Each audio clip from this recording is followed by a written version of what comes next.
You're listening to The Sports Fix. Portions of the Sports Fix brought to you by Harry Buffalo. Catch every UFC pay-per-view live in full HD at Harry Buffalo North Olmsted, just outside Great Northern Mall. Harry Buffalo. Join the herd. Sports Fix listeners, don't wait all day or all week to get in on the fun. The party doesn't stop when we go off the air all week long. The Sports Fix social media sites are your one-stop shop for all things Cleveland sports. Jump over to Facebook.com/TheSportsFix, Facebook.com/TheSportsFix, and become a fan today because we love fans and they create some of the best sports talk in town, Daddy. You'll enjoy talking to your fellow Cleveland sports fans on the Sports Fix fan page. And if Twitter's your thing, well, you know how we do it. Tweet with us at TheSportsFixCLE. It's that simple. Twitter.com/TheSportsFixCLE, baby. Chat live with the crew during all your favorite Cleveland sports events, tickets and contests and trivia and so much more. Get with us today, The Sports Fix on social media, Facebook.com/TheSportsFix. Tweet with us at TheSportsFixCLE. Join the Sports Fix on Facebook and Twitter today.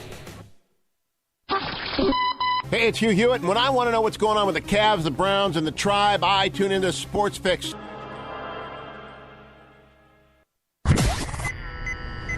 Live in Ohio, it's time to get your fix. The Sports Fix.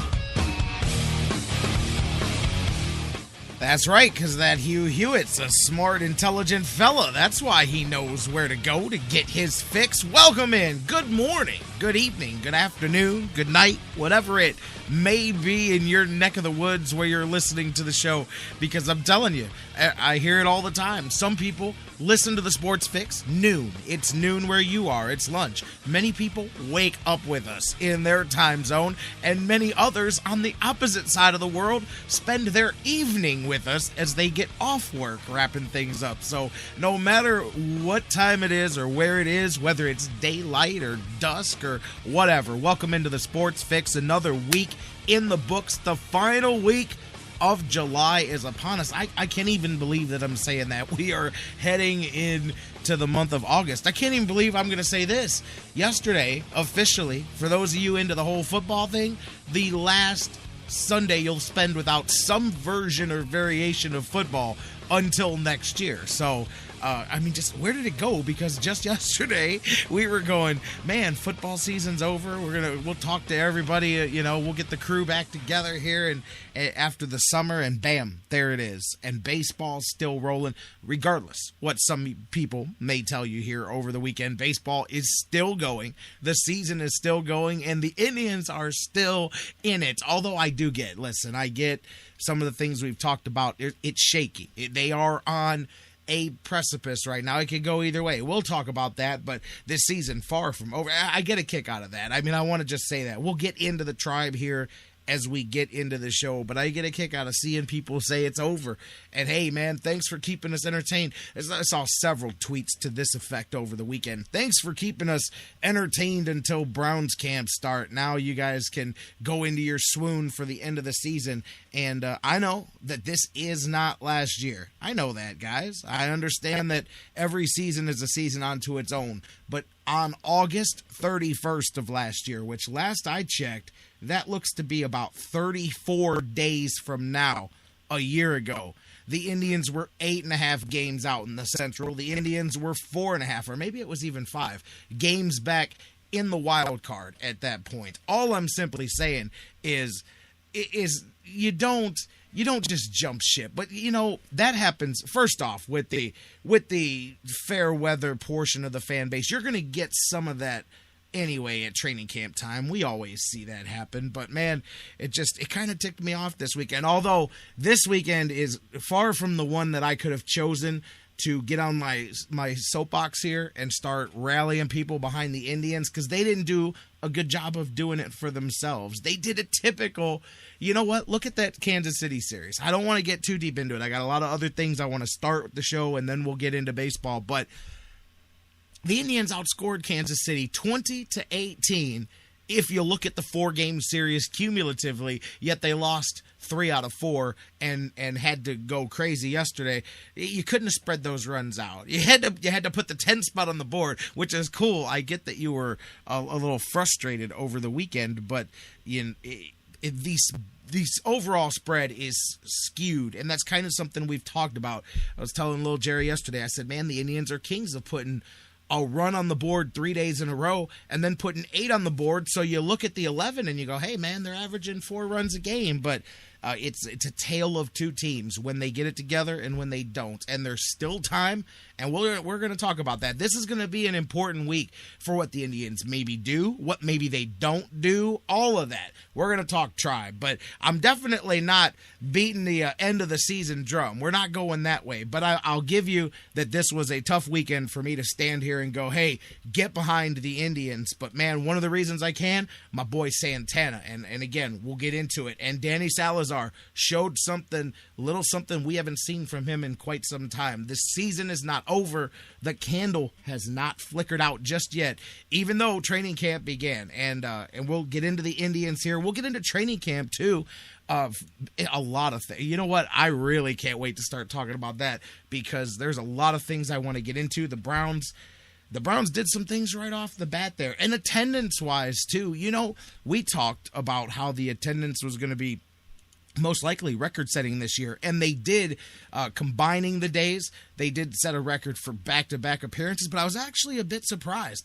The 2 attendances over the weekend, 3866 and 3702, were actually not the 2 highest attended Browns training camp practices since they started keeping track of this about 10 years ago. The 2 highest are actually July 28th of last year and July 29th of 2012, which I'm guessing those are probably the Sundays of the opening weekend of training camp. I'm sure if I pulled out a calendar, that would be it. But July 28th of last year actually did almost 800 fans more than either session over the weekend here this year. And the July 29th 2 years ago, same thing, nearly 600 more than either of the sessions this weekend. Just saying, I was a little bit surprised by that because of the hype, Johnny Manziel and all of that. 20 states Browns fans traveled to see the team practice over the weekend. Ohio, California, Colorado, Delaware, Florida, Georgia, Indiana, Kentucky, Louisiana, Michigan, New Jersey, New York, North Carolina, Pennsylvania, South Carolina, Texas, Vermont, Virginia, West Virginia, and Wisconsin are the fans that traveled. Not much difference there from last year either. They had 18 states on the first weekend last year, so Browns fans always travel out well. But see, Bruce, I disagree with you in the chat room. You talk about Johnny Mania, yet they did not even break the opening day record. 2 seasons previously had higher attended opening weekend days. I'm just simply saying, and you know what? We'll get into the Johnny Manziel discussion because there were a lot of Browns fans personally that I talked to this weekend that said, wow, I fell for the hype. I'm glad I saw this for myself. And I don't mean that, hey, listen, man, after 2 days, Johnny Manziel's career is not over just yet. But there were a lot of people, we talked about this, just like the media, that came away going, wow, that Hoyer cat is actually quite a bit better at this point in time right now than the new guy. New guy's still got some work to do. A lot of people were definitely surprised because if you listen to the media, you sure wouldn't have expected what you saw this weekend. We're going to talk about all of that. Indians, training camp, so much more to go. I want to talk about some reaction I got over the weekend to some shows last week. We got a lot to get into. Dan Wismar from the Cleveland Fan going to be with us. John McMullen's at Eagles camp today. He'll be with us on Thursday this week to talk some NFL. But hey, that just means more time to open up the phone lines and the social media and do what we do. So let's rock and roll, baby. Welcome into the Sports Fix across the Sports Fix Radio Network. I'm your host, J-Rock, Jerry Myers, with you for the duration, as we do each and every weekday at noon. Whether you're listening, as I said, the radio network, could be TuneIn live on the TuneIn radio app, on Spreaker and Mixler, on the sportsfix.net, and all of you listening on digital delay. I talked about those different time zones and area codes and all of that. Whether you're listening on the world's largest internet provider, the internet radio provider, iHeartRadio, iTunes, Stitcher Radio, SoundCloud, all the podcast and download formats to welcome in you guys. And as I said, more time to open the phones, more time to talk to you. How do you do it? It's simple. You pick up the phone and you give me a call, 216-539-7535,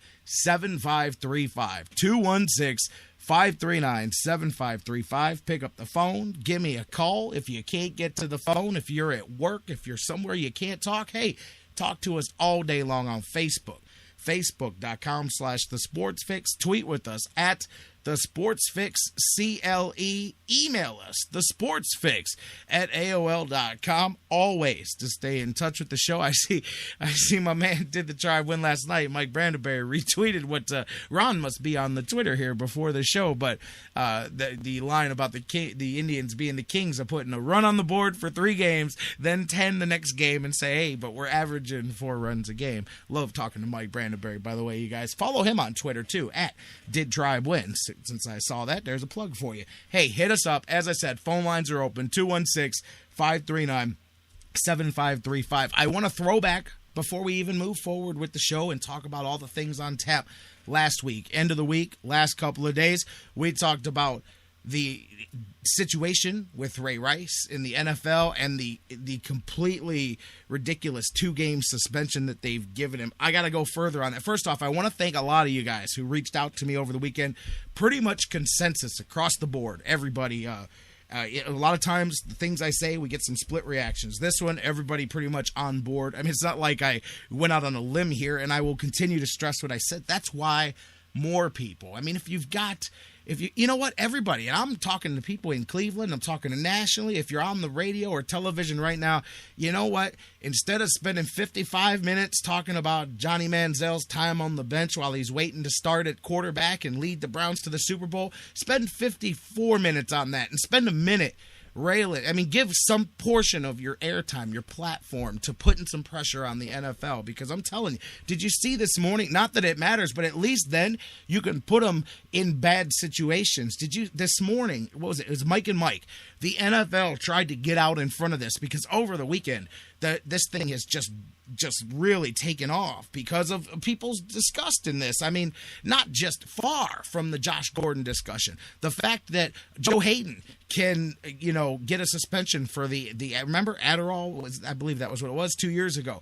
The fact that guys can get a suspension for taking too much of the wrong kind of cough syrup or something like that, and that those suspensions are equal to or sometimes lesser than what they gave to Ray Rice. But they had the NFL's vice president of labor policy and government affairs, Adolfo Birch, one of the right-hand men of Roger Goodell, went on Mike and Mike this morning, and literally it was so bad that Mike Greenberg had to apologize to the listeners after this thing was over, because he thought that not only was it just a bad interview, but it made no sense the way that they tried to explain how they came up with this, and really just completely evaded and skirted the topic as much as possible, and then went on to say that the public and the media are wrong for acting like a 2-game suspension is not a major punishment because it's, and this is a direct quote, multiple games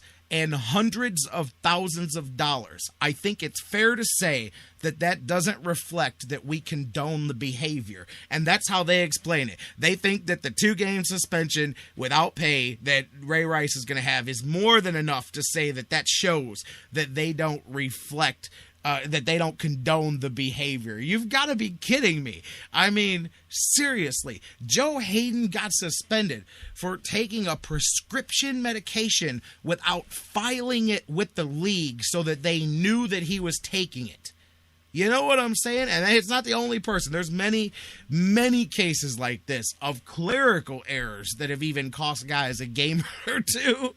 And this whole Ray Rice thing. But I just wanted to say, hey, thanks to you guys that reached out over the weekend and were digging where I was coming from with that. Because I just thought, man, look, you've got video not only of the back end of this thing, but there's video of the front end of this thing too. The police have confirmed that they have seen it.